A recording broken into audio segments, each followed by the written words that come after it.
이 여자는 돈 때문에 언니의 약혼자를 좋아하게 되었다. 그래서 그녀는 언니 몰래 조용히 약혼자와 결혼을 약속했다. 결국 그들이 시집갈 때 동생은 원래 언니의 약혼자와 결혼했고 언니는 가난한 시골 물고기 장수와 결혼할 수밖에 없었다. 언니 시댁에서 낡은 빵차 한 대만 왔다는 것을 본 동생은 이렇게 큰 날에 낡은 빵차 한 대로 식장에 온 것을 비웃기 시작했다. 심지어 그녀는 일부러 냄새가 난다는 척하며 언니는 이런 물고기 냄새 나는 시골 사람과 결혼해야 한다고 말했다. 하지만 그녀는 모르고 있었다. 언니의 남편인 빵차 운전사는 그녀의 롤스로이스를 탄 남편보다 훨씬 부유했다. 그래서 얼마 지나지 않아 언니가 집에 도착하자마자 시어머니가 롤스로이스 위에서 젓갈을 말리는 것을 보았다. 그리고 집에 들어가 밥을 먹을 때 숟가락이 모두 순은으로 만들어진 것을 발견했다. 그리고 식탁 위의 음식은 더욱 놀라웠다. 서륙, 도토리묵, 황제게 등이 가득했다. 그리고 그녀는 우연히 전복 한 입을 먹어보았는데 미슐랭 레스토랑에서 먹었던 것보다 더 맛있었다. 하지만 시어머니는 그저 평범한 가정식이라고 했다. 이 말을 들은 소녀는 새 남편의 정체가 간단하지 않을지도 모른다고 의심하기 시작했다. 그리고 그녀가 의아해하는 표정을 짓고 있을 때 남편은 갑자기 그녀에게 물고기 비늘이 가득한 새 결혼 선물을 주었다. 처음에 소녀는 조금 당황스러운 표정을 지었지만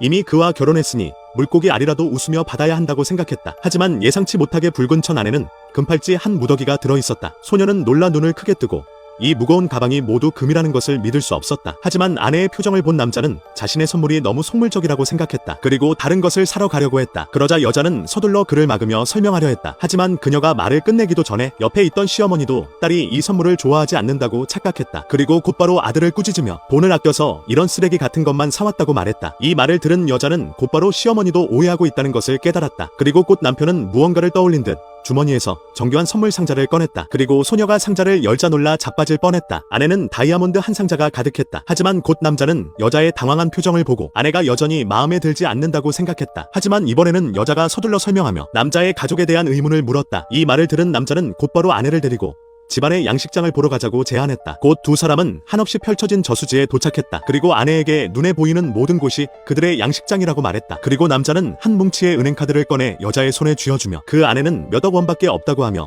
그녀의 용돈으로 주었다. 이 말을 들은 소녀는 다시 한번 놀랐다. 그리고 정신을 차린 소녀는 호기심에 남편의 양식업이 1년에 얼마나 벌 수 있는지 물었다. 남편은 머리를 극적이며 최근 시세가 좋지 않아 1년에도 몇백억 원밖에 벌지 못한다고 말했다. 이때 소녀는 자신이 결혼한 것이 평범한 시골 물고기 장수가 아니라는 것을 깨달았다. 반면 동생은 원하는 대로 부잣집에 시집갔지만 상상했던 것처럼 삶이 순탄하지는 않았다. 심지어 시어머니에게 마사지를 해줄 때 힘을 조금만 세게 줬다가 시어머니의 꾸지람을 듣고 말을 듣지 않으면 시집으로 돌려보내겠다는 경고를 받았다. 동생은 어쩔 수 없이 참으며 계속 시어머니를 모셨다. 한편 언니는 거대한 자금을 쥐고 있었지만 여전히 매일 밖에서 배달을 하고 있었다. 그날 그녀는 남편에게 불려 화려한 연애에 갔다. 그래서 배달복을 입고 있던 그녀는 이 자리에 어울리지 않는다고 느꼈다. 그리고 바로 그때 동생도 그곳에 도착했다. 소녀는 동생을 보자마자 떠나려 했다. 하지만